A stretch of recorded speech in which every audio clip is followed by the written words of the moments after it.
요한복음 15장 1절부터 11절까지 말씀을 한 절씩 교독하겠습니다. 나는 참 포도나무요 내 아버지는 농부라. 물은 내게 붙어 있어 열매를 맺지 아니하는 가지는 아버지께서 그것을 제거해 버리시고, 물은 열매를 맺는 가지는 더 열매를 맺게 하려 하여 그것을 깨끗하게 하시느니라. 너희는 내가 일러준 말로 이미 깨끗하여졌으니 내 안에 거하라. 나도 너희 안에 거하리라. 가지가 포도나무에 붙어 있지 아니하면 스스로 열매를 맺을 수 없음 같이 너희도 내 안에 있지 아니하면 그러하리라. 나는 포도나무요 너희는 가지라. 그가 내 안에 내가 그 안에 거하면 사람이 열매를 많이 맺나니 나를 떠나서는 너희가 아무것도 할 수 없음이라. 사람이 내 안에 거하지 아니하면 가지처럼 밖에 버려져 마르나니 사람들이 그것을 모아다가 불에 던져 사르느니라. 너희가 내 안에 거하고 내 말이 너희 안에 거하면 무엇이든지 원하는 대로 구하라. 그리하면 이루리라. 너희가 열매를 많이 맺으면 내 아버지께서 영광을 받으실 것이요 너희는 내 제자가 되리라. 아버지께서 나를 사랑하신 것 같이 나도 너희를 사랑하였으니 나의 사랑 안에 거하라. 내가 아버지의 계명을 지켜 그의 사랑 안에 거하는 것 같이 너희도 내 계명을 지키면 내 사랑 안에 거하리라. 같이 봅니다. 내가 이것을 너희에게 이름은 내 기쁨이 너희 안에 있어 너희 기쁨을 충만하게 하려 함이라. 아멘.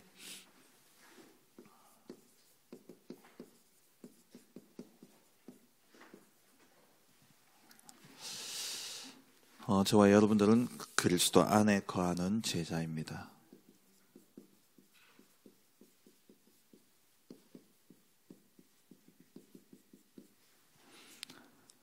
오늘 이 본문의 배경을 우리가 알고 그 말씀을 붙잡아야 됩니다.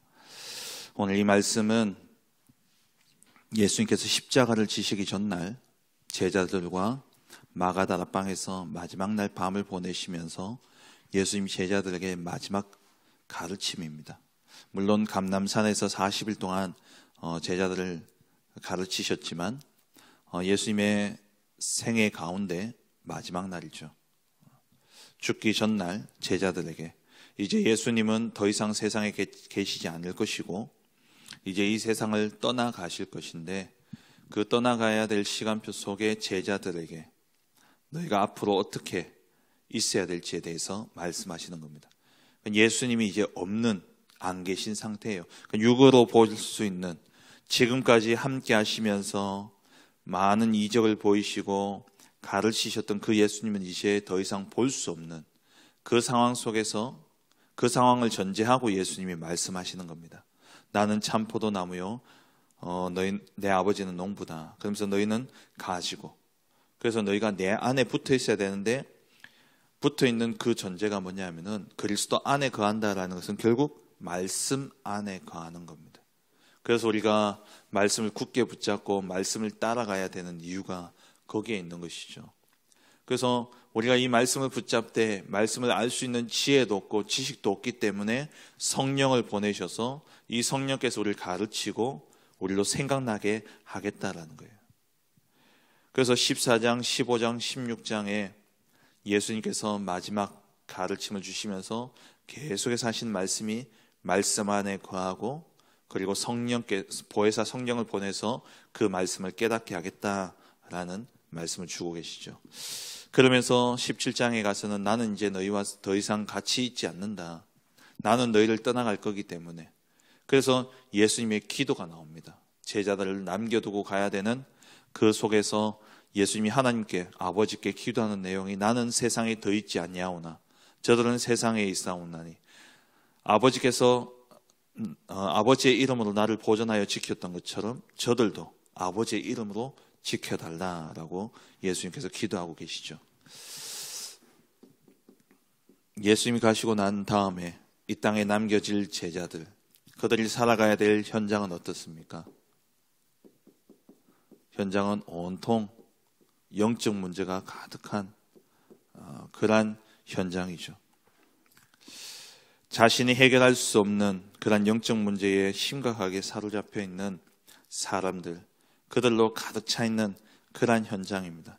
영적 질병, 또 육신적인, 정신적인 문제들, 또 그것으로 인해서 오는 시달림과 또 무기력과 무능력한 그러한 문제들이 영적 문제와 함께 사람들에게 오게 되면서 현장에 완전히 영적 문제로 심각한 사람들이, 사로잡힌 사람들이 이제 가득하게 되어졌죠.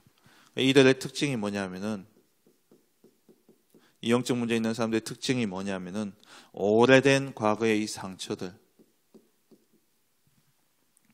이것이 뇌에 각인되어져 있고, 이것이 결국에는 그들의 영혼에, 나아가서 영원으로까지 이어진 것이죠. 이 땅의 삶이 그러다 보니까는 이 땅이 지옥은 아닌데 지옥과 같은 그런 삶을 살아가는 겁니다. 지난주에 뉴스 나왔던 것처럼 가장이 가족 4명을 죽이고 자기 또 극단적인 그러한 선택을 하는 이러한 일들이 왜 일어나느냐? 영적 문제입니다. 제자들을 남겨두고 가야 될 현장, 영적 문제 심각한 현장이죠. 또한 우리가 살아가야 될 현장, 영적 문제 심각한 그런 현장입니다. 그래서 예수님이 바른 시작을 하라는 거예요.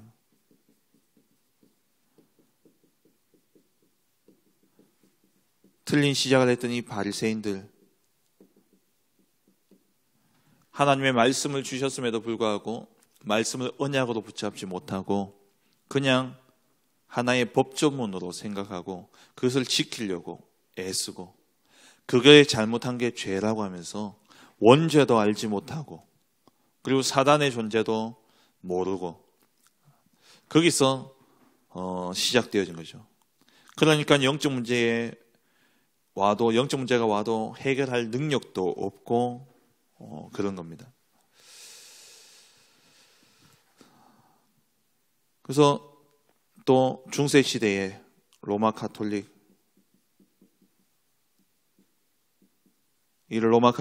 완전 교권화되어져 버렸죠.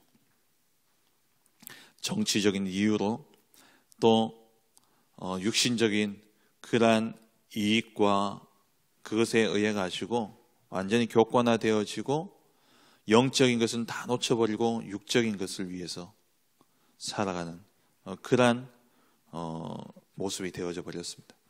이런 가운데 주님이 바른 시작을 하라는 거예요. 저와 여러분들이 바른 시작을 해야 됩니다. 왜냐? 결국에는 말씀과 그리고 복음이 심겨지지 않았기 때문에, 이것이 각인되어지지 않았기 때문에, 말씀과 복음이 뇌에 각인되어지고 이것이 영원으로 이어져야 되는데, 이 속에 온통 과거의 상처와 아픔들, 또 원망과 불평과 시기와 질투들, 또 탐욕과 욕망들, 이런 것들이 마음과 생각에 완전 각인되어져 버리니까 그게 결국엔 뇌로 영혼으로 이어지게 되어지는 것이죠. 그래서 우리는 무엇을 심어야 되냐? 갈라디아서 6장 7절에 심는 대로 거둔다 그랬어요. 사람이 무엇으로 심든지 그대로 거두리라. 우리나라 속담에 콩 심은 데 콩 나고 팥 심은 데 팥 난다는 말처럼 우리의 마음에 무엇을 심느냐에 따라서 그게 결국에는 열매로 맺혀지게 되어 있습니다. 육체로부터 썩어질 것을 심는 자는, 육체를 위하여 심는 자는 육체를 위해 썩어질 것을 거둘 것이고, 성령을 위하여 심는 자는 성령으로부터 영생을 거두리라 말씀하셨죠. 그래서 우리가 마음에 무엇을 담아야 되느냐? 말씀과 복음을 담아야 되는 거예요. 이 말씀과 복음이 정말 우리의 마음속에 담겨지면 이것 붙잡고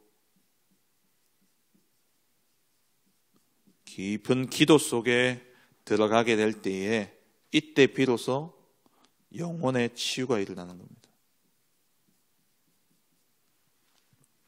병든 시대, 정말 이러한 시대 속에 우리가 정말 바른 복음과 그리고 하나님의 말씀을 우리의 마음에 담아야 됩니다. 그래서 7절에 너희가 내 안에 거하고 내 말이 너희 안에 거하며 무엇이든지 원하는 대로 구하라. 그리하면 이루리라. 그러면서 우리 안에 말씀이 담겨지면, 그러면 8절에 너희가 열매를 많이 맺고 하나님이 영광을 받으실 뿐만 아니라 우리가 뭐가 된다고요? 너희가 내 제자가 되리라 말씀하시죠. 그리스도 안에 거하는 자, 정말 우리 삶의 복음으로 시작해서 영혼이 치유되어지고 그 삶에 하나님의 능력이 나타나는 열매를 맺는 자는 그리스도 안에 있는 제자인 것입니다. 우리가 정말 이 마지막 시대에 우리는 대충 신앙생활 해서는 안 돼요. 그냥 교회에 왔다 갔다 하고 그냥 뭐 나를 위해서 내가 좀 마음 편하려고, 또 내 삶에 어떤 좀 유익이 있고 내 삶에 어떤 문제가 해결되어지고 그런 차원의 신앙생활이 아닙니다. 우리는 내가 사는 것뿐만 아니라 이 복음과 말씀이 심겨짐으로 말미암아 우리 안에 그로 인한 내 영혼이 치유되어지고 그것이 내게 증거가 되어져서, 그것이 하나님이 함께 하신 증거가 되어져 현장을 살리는, 이 영적 문제의 심각한 이 현장을 살려야 될 제자로 하나님이 우리를 부르신 것입니다. 우리의 삶의 목표는 뭐냐? 제자입니다. 내가 제자 되고 또 제자를 세우는 것, 이것이 우리의 모든 삶의 방향이에요. 왜냐? 예수님도 제자들에게 마지막으로 말씀하실 때에 부활하셔서 제자들에게 마지막으로 남긴 말씀이 뭡니까? 너희는 가서 모든 민족으로 제자 삼으라 말씀하셨습니다. 그렇다면 그리스도 안에 거하는 제자가 되기 위해서는 먼저 세상을 알아야 되죠. 우리는 세상에 속한 자가 아니라 그리스도 안에 속한 자입니다. 세상에 속한 사람, 세상을 알아야 되는데 이 세상에 속한 사람은 어떤 사람이냐? 19절 말씀에 너희가 세상에 속하였으면 세상이 자기의 것을 사랑할 것이나 너희는 세상에 속한 자가 아니요 도리어 내가 너희를 세상에서 택하였기 때문에 세상이 너희를 미워하느니라. 이 말은 너희가 세상에 속하였으면, 그러니까 세상에 속한 사람이 있다라는 말이죠. 우리가 세상을 알아야 되는데 이 세상에 속한 사람들의 삶은 어떠합니까?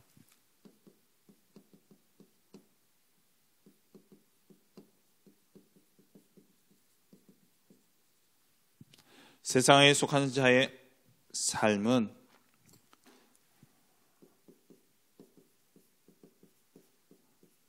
세상을 지금 지배하는 세상 임금에 지배받는 삶이죠. 이 세상 임금이 누굽니까? 요한복음 16장 11절에 마귀라고 이야기하고 있어요. 마지막 때에 세상의 이 임금이 심판을 받게 될 것이다 말씀하고 있죠. 결국 누구냐? 에베소서 2장 2절, 우리 세상에 속한 자의 삶은 어떠하냐?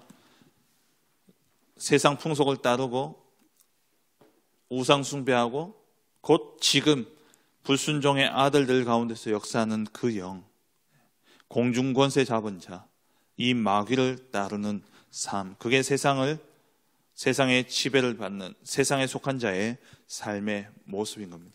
그래서 에베소서 6장 12절에는 통치자들과 권세자들과 이 어둠의 세상 주관자들과 하늘에 있는 악한 영들, 하늘에 있는 악한 영들이 정치, 경제, 사회, 문화 모든 것을 다 장악해버렸습니다.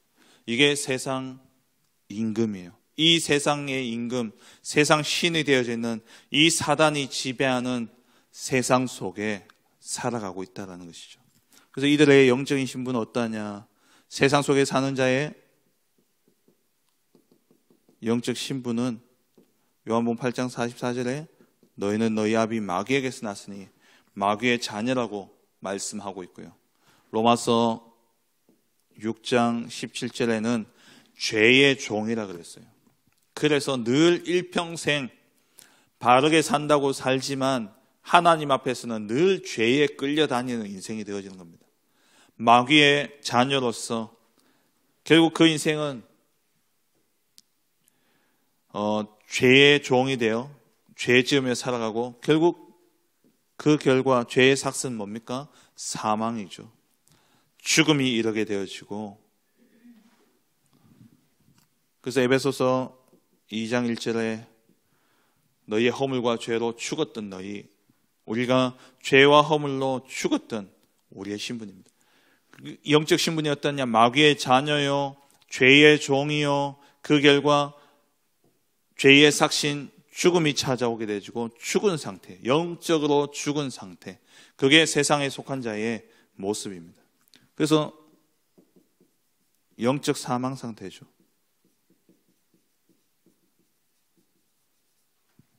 로마서 3장 23절에 모든 사람이 죄를 범하였으며 하나님의 영광에 이르지 못하더니, 하나님의 영광에 이를 수 없는, 그래서 일평생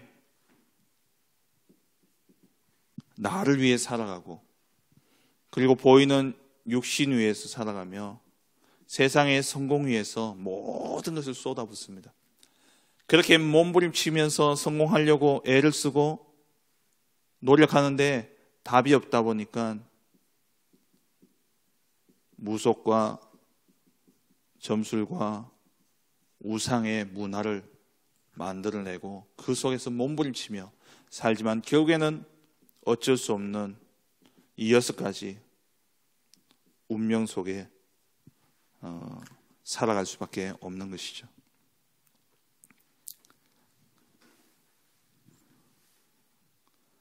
이 영적 세상에 속한 자는 결국 뭐냐? 영적으로 완전히 망한 그런 삶입니다.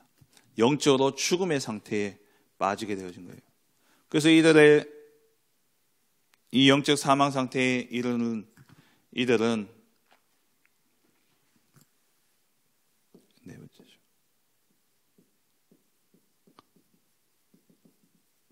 영적 사망의 상태에 이르는 이 사람들의 삶은 어떠하냐?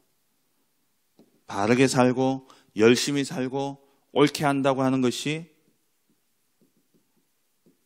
그리스도를 대적하는 삶을 살아갑니다.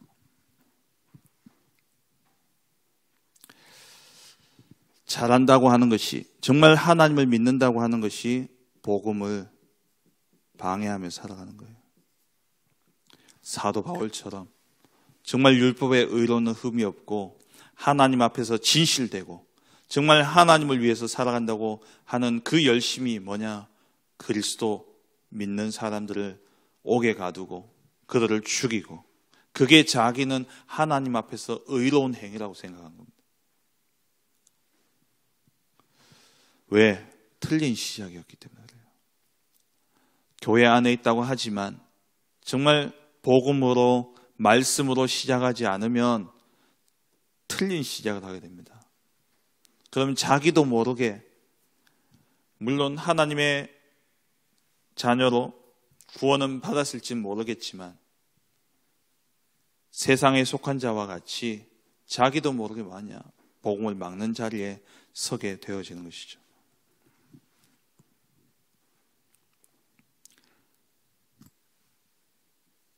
그래서 우리는 이 속에서 완전히 빠져나와야 되는 것이죠.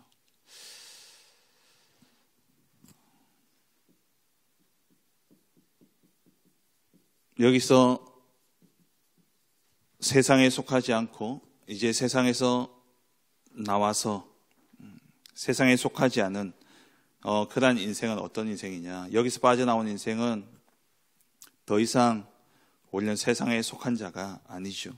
세상에 발을 딛고 살고 있지만 우리는 세상에 속한 자가 아닙니다.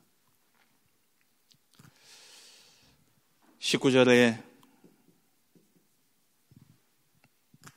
너희는 세상에 속한 자가 아니요 도리어 내가 너희를 세상에서 택하였기 때문에 세상이 너희를 미워하느니라.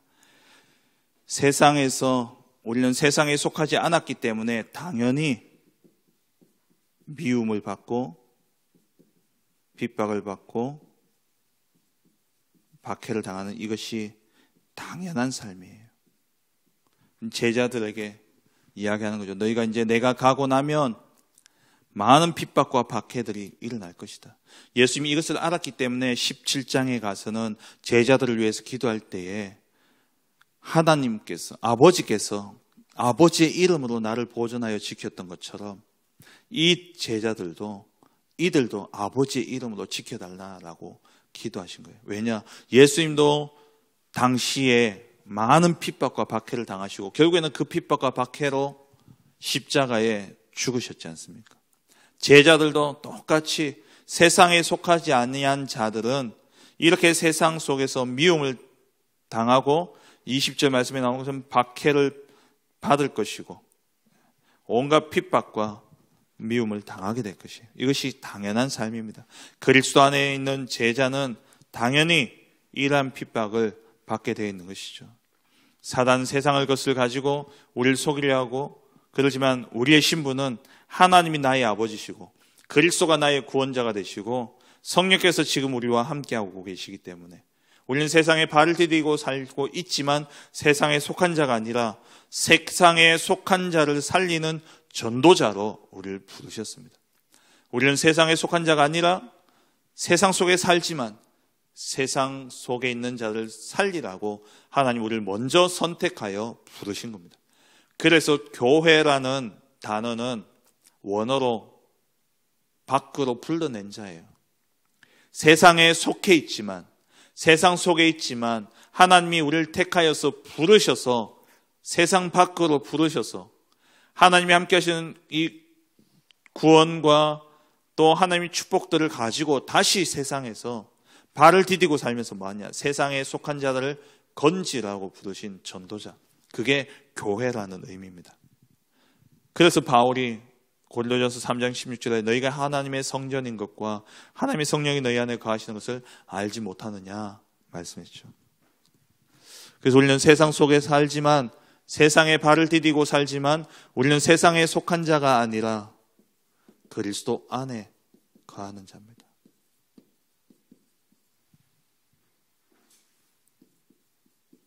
우리는 그리스도 안에 거하는 제자죠. 제자는 세 가지를 알아야 됩니다. 먼저는 하나님의 구원의 축복과 그리고 이 구원 안에 있는 생명의 비밀을 알고 누리는 것이죠.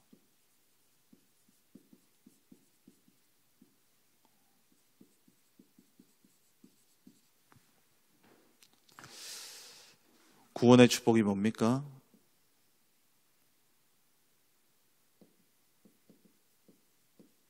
하나님의 선택하심입니다. 우리가 하나님을 선택한 것이 아니라 하나님이 우리를 선택하신 것이죠. 그래서 요한복음 15장 16절에 너희가 나를 택한 것이 아니요 내가 너희를 택하여 세웠나니 말씀하셨어요. 이 세상 속에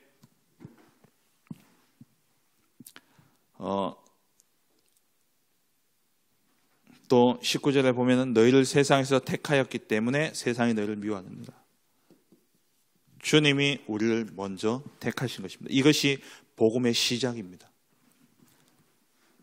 에베소서 1장 4절에 창세 전에 하나님이 우리를 택하셨어요. 왜냐? 흠없고 거룩하게 하시기 위해서 하나님 우리를 기쁘신 뜻대로 우리를 예정하사 그리스도로 말미암아 우리를 자기의 하나님의 아들이 되게 하셨죠. 이 구원의 축복을 알면 알수록 구원의 축복이라는 것은 하나님이 우리를 택하셨다는 거예요. 세상 속에 있는 우리를 하나님이 먼저 택하신 것입니다. 그러면 이 구원의 축복을 알면 알수록 우리는 생명의 비밀을 누리게 되죠. 이것은 뭡니까? 열매 맺는 삶입니다. 생명이 있다는 것은 곧 열매를 맺는 거죠. 그래서 2절 말씀에 열매를 맺는 가지는 더 열매를 맺게 하려 하여 그것을 깨끗하게 하시느니라. 생명 대신 그리스도 안에 붙어 있으면 당연히 열매는 맺혀지게 되어 있습니다. 그게 제자입니다. 그리고 2절에 그리고 또 5절에 보면은 나는 포도나무여 너희는 가지라 그가 내 안에 내가 그 안에 가면 사람이 열매를 많이 맺나니 우리가 그리스도 안에 거하면 당연히 열매는 맺혀지게 되는 것이죠. 그리고 16절에 너희가 나를 택한 것이 아니요 내가 너희를 택하여 세웠나니 이는 너희로 가서 열매를 맺게 하고. 왜 우리를 부르셨냐? 생명의 비밀, 이 생명의 축복을 누리게 하기 위해서 하나님께서 우리를 부르셨는데, 그 생명의 비밀은 뭐냐면 곧 열매 맺는 삶입니다. 그리스도 안에 있는 이 구원의 축복과 생명의 비밀을 아는 열매를 맺음으로 말미암아 하나님께 영광 돌리는 삶, 그게 바로 그리스도 안에 있는 제자의 삶이죠. 두 번째로 그리스도 안에 있는 제자의 삶은 말씀 따라가는 겁니다.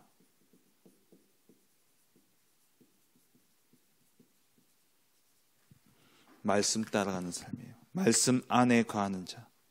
7절 말씀에 내 말이 너희 안에라고 말씀하고 있죠. 내 말이 너희 안에 거하면, 정말 우리 안에 말씀이 담긴 자. 우리 안에 뭐냐? 말씀이 담겨야 돼요.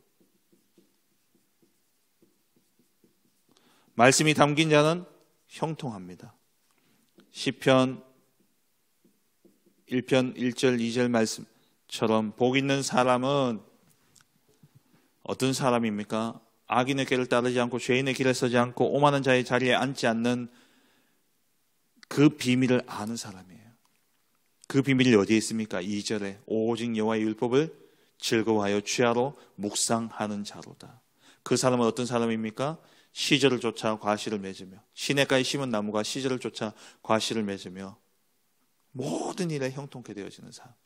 말씀 안에 거하는 자는 모든 일에 형통케 되어집니다.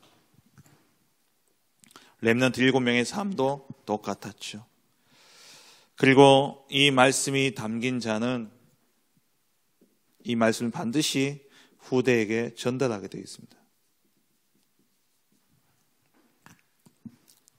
그리고 말씀이 담겨지면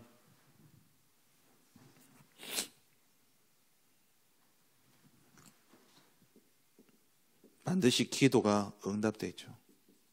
말씀이 우리 안에 담기면, 하나님의 말씀 붙잡고 기도하면 기도는 응답되게 되어 있습니다. 요한복음 14장 14절에 내 이름으로 무엇이든지 구하면 내가 행하리라. 16장 24절에 너희가 지금까지 내 이름으로 아무것도 구하지 아니하였으나 구하라 그리하면 받으리니 너희 기쁨이 충만하리라. 말씀이 우리의 마음에 담겨지면 기도가 응답되어지고, 정말 말씀이 담긴 자는 거기서 모든 게 형통케 되어지고, 거기서 끝나는 것이 아니라 정말 말씀 안에 거하면 형통케 되어지기 때문에 우리 자녀들에게, 후대에게 이 말씀을 전달하게 되어지죠. 그리고 말씀이 우리 안에 담겨지면 기쁨이 있습니다. 10절 11절에 내가 아버지의 계명을 지켜 그의 사랑 안에 거하는 것 같이 너희도 내 계명을 지키면 내 사랑 안에 거하리라. 내가 이것을 너희에게 이르면 내 기쁨이 너희 안에 있어 너희 기쁨을 충만하게 하려 함이라. 이 말씀이 거하는 사람은 정말 사랑할 수 있고, 말씀이 거하는 사람은 참된 기쁨이 넘치게 되는 것이죠. 그리고 세 번째, 그리스도 안에 거하는 제자의 삶은 바로 성령의 역사 속에 있는 자입니다.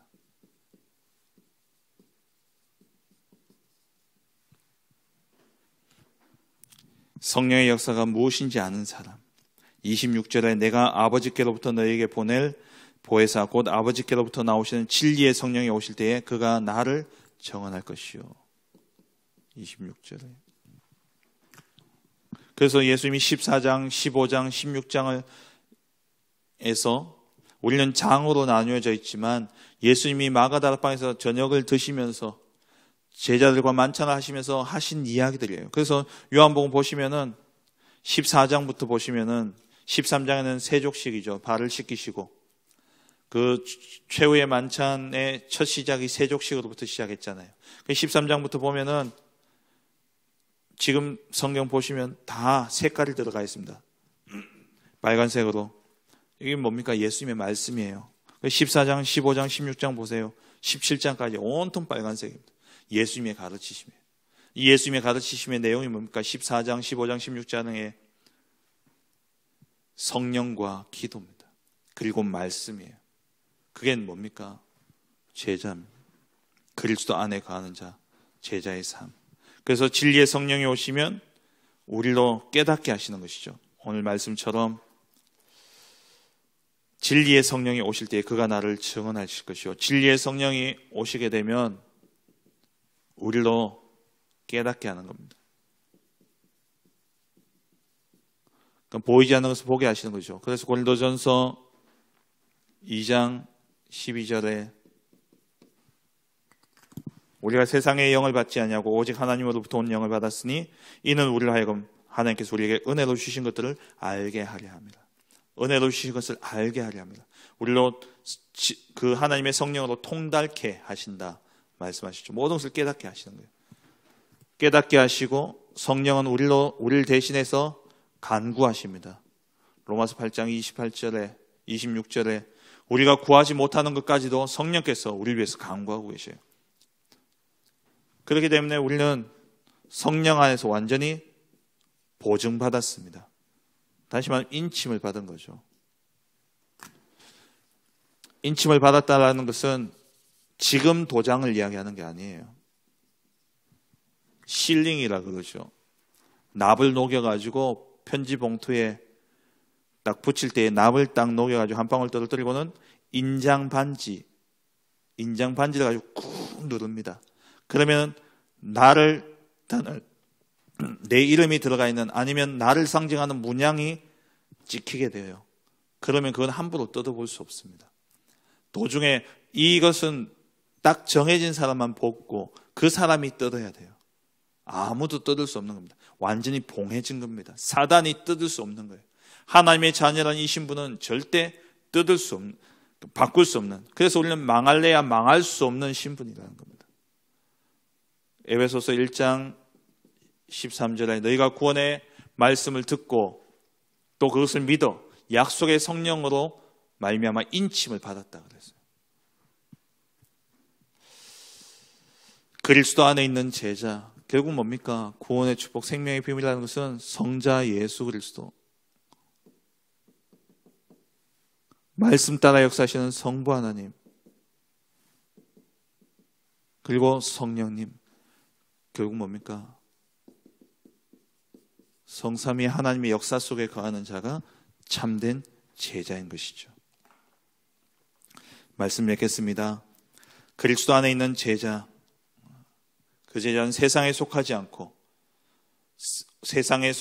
세상에 발을 디디고 살지만 세상에 속하지 않고 세상을 살릴 자로 부름받은 자입니다. 그 그리스도 안에 있는 제자는 어떤 제자냐? 성자 예수 그리스도로 말미암아 주어진 구원의 축복과 이 구원의 비밀들을, 생명의 비밀들을 알고 누리는 자, 그리고 하나님의 말씀 안에 거하는 자, 성령의 역사 속에 거하는 자가 참된 그리스도 안에 거하는 제자인 것이죠. 그래서 예수가 그리스도라는 완전히 결론나고 정말 그리스도라는 이 절대적인 기준을 가지고 있는 자, 그 사람이 바로 제자입니다. 그래서 우리가 진짜 그리스도 모든 문제 해결자시고 그리스도로 다 끝났다는 이 생명걸 가치를 발견하게 되면